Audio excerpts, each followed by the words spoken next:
Hello, good morning students. Before we start our lesson, don't forget to pray. Oke, hari ini kita masuk pembelajaran tematik tema 9, yaitu menjelajah angkasa luar, subtema 3, tokoh penjelajah angkasa luar, pembelajaran 1. Kalian tentu sudah mengerti bahwa untuk melihat benda-benda langit diperlukan sebuah alat yang disebut teleskop. Tahukah kamu siapa penemunya? Mari kita baca teks berikut ini yang berjudul Galileo Galilei mencoba untuk membuktikan. Pasti kamu pernah mendengar nama Galileo Galilei. Ia adalah seorang ilmuwan asal Italia kelahiran tahun 1564. Sumbangan penemuannya memberi banyak pengaruh pada dunia ilmu pengetahuan. Galileo tidak selalu menjadi penemu, tetapi ia dapat menggunakan sebuah penemuan untuk menghasilkan penemuan besar lainnya. Nah, berikut ini penemuan Galileo dan dampaknya. Yang pertama penemuannya yaitu hukum kelembapan. Dampaknya sebagai dasar dari hukum gerak dari Newton. Penemuan yang kedua yaitu penyempurnaan teleskop. Dampaknya digunakan untuk keperluan pelayaran dan pengamatan astronomi sebagai bahan penguat bagi para pendukung teori Kopernikus atau teori matahari sentris. Penemuan yang ketiga yaitu penemuan termometer air. Dampaknya yaitu menjadi dasar bagi pengembangan termometer berikutnya, seperti penemuan skala Fahrenheit, Celsius, dan skala Kelvin. Penemuan yang keempat yaitu penemuan planet Saturnus dan planet-planet lain. Dampaknya sebagai penelitian terhadap antariksa makin intensif. Anak-anak, salah satu manfaat ditemukannya teleskop adalah mengetahui keberadaan benda-benda langit di luar angkasa. Penemuan ini kemudian diikuti dengan penemuan-penemuan lain yang menyadarkan manusia bahwa alam semesta sangatlah luas. Manusia memahami bahwa ada banyak galaksi di luar sana dan tata surya kita adalah hanya salah satunya. Mari kita gali lebih banyak lagi tentang tata surya kita. Susunan planet tata surya berdasarkan orbit bumi. Susunan tata surya kita memiliki keunikan tersendiri. Matahari sebagai pusat tata surya dikelilingi oleh berbagai anggota lainnya seperti planet, asteroid, satelit, meteorit, dan komet. Salah satu benda langit yang menarik adalah komet. Komet merupakan salah satu benda langit yang memiliki inti dari batu dan air. Inti komet terbungkus dalam surai gas dan debu. Setiap kali komet mendekat ke matahari, materi-materi dalam inti komet akan menguap dan membentuk bola gas kebiru-biruan dan ekor yang berwarna putih. Materi tersebut terdiri dari debu sepanjang jutaan kilometer.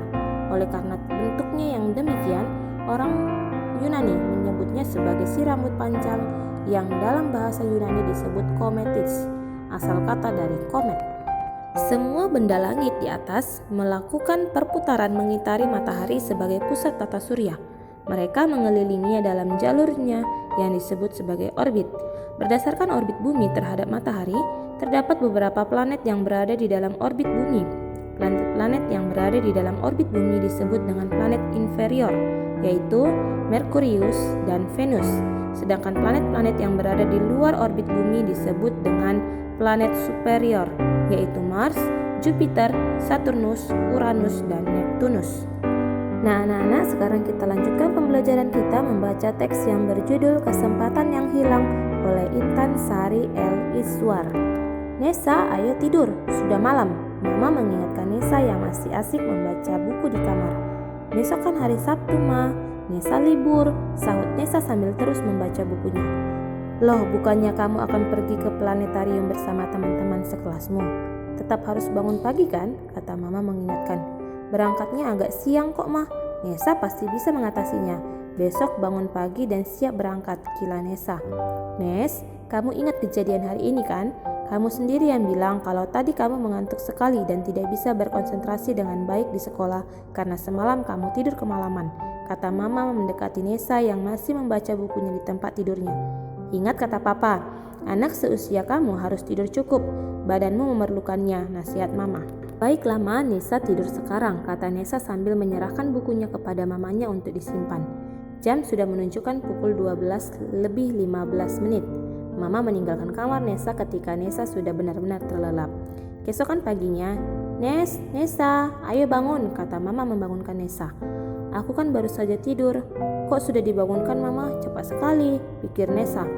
Nesa membuka matanya dengan berat. Dengan perlahan ia melangkah mendekati ruang makan. Di sana, Mama, adiknya Lili, dan Papa sudah terlihat rapi. Papa, Mama, dan Lili akan berkunjung ke rumah Om Bram. mungkin sampai sore hari. Hari ini kamu mau ke planetarium kan? Nessa bisa bersiap sendiri kan? Tanya Mama. Nessa mengangguk. Tak lama kemudian, Papa, Mama, dan Lily pun berangkat pergi. Nessa mengambil setangkup roti isi kesukaannya yang telah disiapkan Mama. Sambil mengunyah, Nessa kembali ke kamarnya hendak mengambil baju untuk segera mandi. Karena rotinya belum habis, Nessa duduk di pinggir tempat tidurnya, mengambil bantal untuk bersandar dan menikmati rotinya. Ah, nyaman sekali. Mandi nanti dulu deh. Masih ada waktu, pikir Nessa. Jam menunjukkan pukul 7:30. Tanpa disadarinya, Nessa terlelap. Beberapa jam kemudian, Nessa terbangun dan mendapati dirinya masih memegang roti isi yang belum habis. Nessa segera melihat jam, dan alangkah terkejutnya ia bahwa ia telah tertidur selama 2 jam. Itu artinya ia terlambat berangkat ke planetarium. Nessa terhenyak. Teman-temannya pasti telah meninggalkannya. Mereka berencana bertemu di rumah Yana jam 9:30 untuk berangkat sama-sama. Ia tidak berani menghubungi teman-temannya karena malu. Ia pun tidak berani berangkat sendiri ke planetarium. Nessa sangat menyesali kecerobohannya.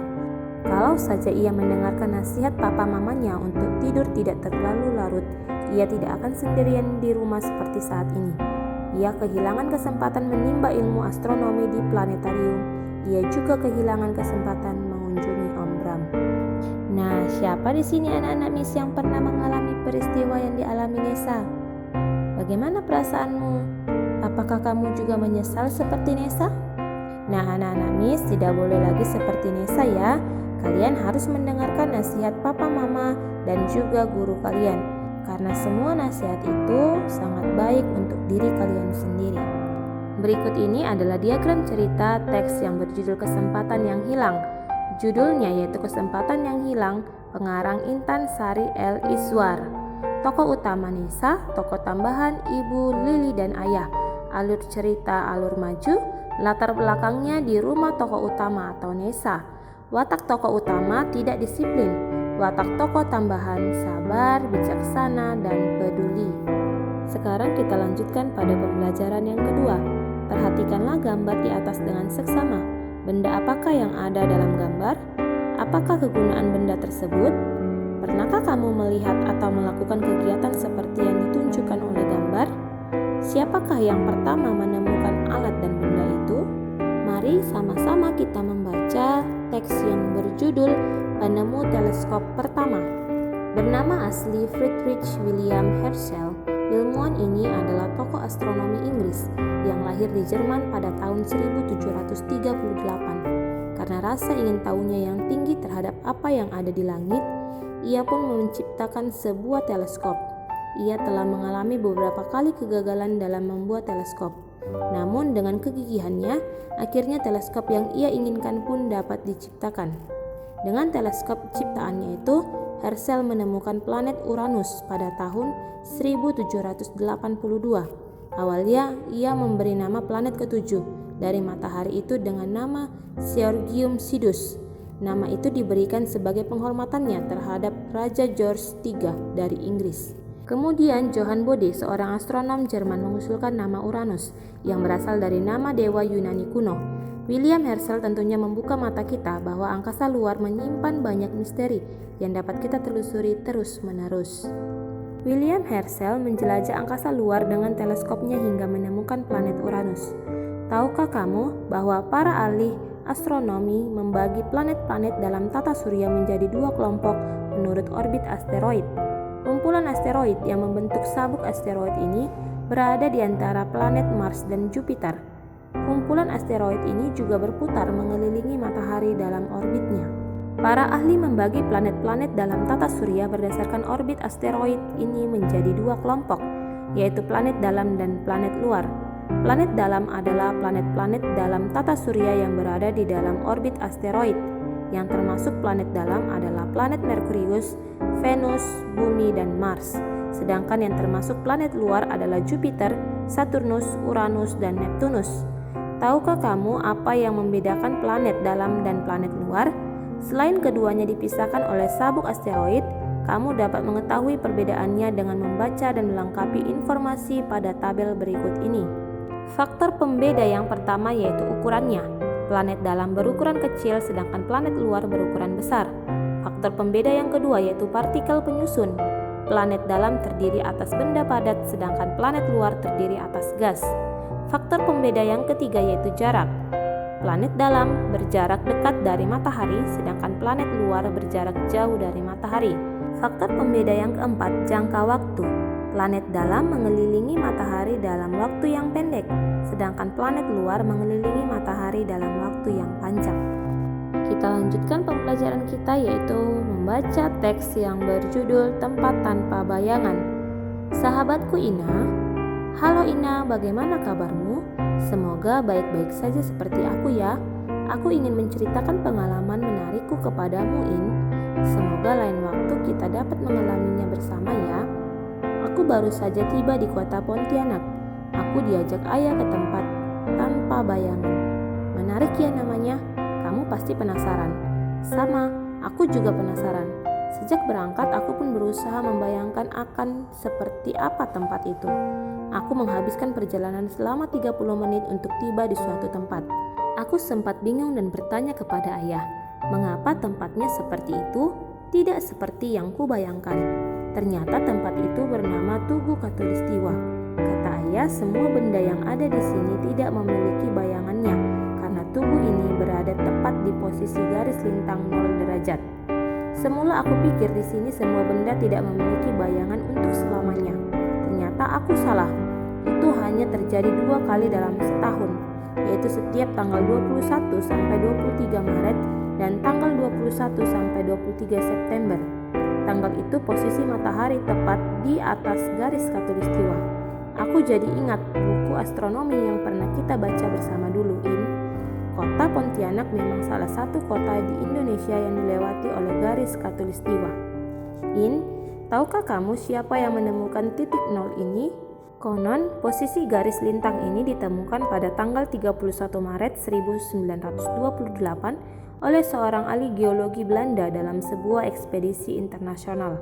Pada awalnya mereka hanya menandainya dengan membuat sebuah tonggak saja.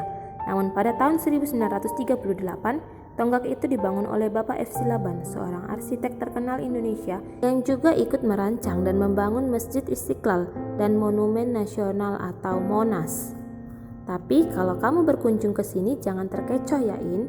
Sama seperti aku, kupikir tonggak besar yang terlihat dari luar itu adalah tonggak asli yang dibuat oleh Bapak F. Silaban itu. Ternyata tugu besar yang ukurannya 5 kali lebih besar dari tugu asli itu merupakan penanda saja bahwa di situ terdapat tugu asli. Tugu besar itu merupakan bagian dari kubah pelindung tugu asli yang dibangun pemerintah pada tahun 1990. Oh iya, letak tugu ini ada di Jalan Khatulistiwa, Kecamatan Siantar, sekitar 3 km dari kota Pontianak. Makanya aku hanya mengingatkan, kalau ke kota Pontianak jangan lupa berkunjung ke tempat ini ya. Seru juga merasakan hari tanpa bayangan. In, aku sudahi dulu ceritaku ya. Sampai jumpa lagi. Salam manis, Arika. Nah, sekarang kita akan membuat diagram cerita tempat tanpa bayangan. Unsur cerita yang pertama temanya yaitu berkunjung ke kota Pontianak. Unsur cerita yang kedua yaitu tokohnya adalah Arika. Unsur cerita yang ketiga yaitu latarnya bertempat di kota Pontianak pada siang hari. Unsur cerita yang keempat yaitu sudut pandang adalah orang pertama. Unsur cerita yang kelima amanat yaitu keindahan dan keunikan tempat di Indonesia. Dan unsur cerita yang terakhir alurnya yaitu alur maju. Mari kita membaca teks yang berjudul Seni Patung Konstruksi. Seni kerajinan membuat patung atau seni kerajinan patung di Indonesia sudah sejak lama berkembang pesat di berbagai daerah Indonesia. Hampir semua daerah di Indonesia memiliki kerajinan patung yang merupakan bagian dari kegiatan budaya mereka. Patung merupakan benda 3 dimensi yang memiliki tinggi, panjang, dan lebar tertentu dan dapat disentuh. Membuat patung memerlukan beberapa teknik. Salah satunya adalah teknik merakit. Teknik ini dilakukan dengan merangkai atau merakit beberapa potong bahan-bahan untuk membentuk sebuah patung. Dalam membuat patung dengan teknik ini, diperlukan alat-alat yang sangat tergantung pada bahan yang digunakan. Jika bahan yang digunakan berupa logam, maka alatnya akan berbeda jika bahan yang digunakan terbuat dari kertas. Di Di sekeliling kita terdapat beberapa contoh seni kerajinan patung yang menggunakan teknik ini. Salah satunya yang dilakukan Pak Ujang dari Bandung yang membuat miniatur kendaraan skuter berbahan kaleng bekas minuman. Dengan menggunakan alat sederhana seperti gunting, lem, penggaris, dan tang, Pak Ujang mampu merangkai potongan kaleng bekas tersebut menjadi miniatur skuter. Ada juga seniman asal kota Malang, Ono Sumarsono, yang membuat seni patung logam dengan bahan besi tua bekas pakai. Dengan menggunakan bahan logam yang berat tersebut, Ono berhasil menciptakan beberapa patung raksasa bertema hewan seperti buaya dan kura-kura. Dengan keahliannya, ia berhasil merakit potongan bahan-bahan dari besi tua lalu menyambungkannya hingga membentuk sebuah patung hewan raksasa. Sekian dulu pembelajaran kita hari ini. Semoga video pembelajaran ini bermanfaat untuk kalian semua. Tetap semangat belajar ya anak-anak Miss. Terima kasih. Goodbye.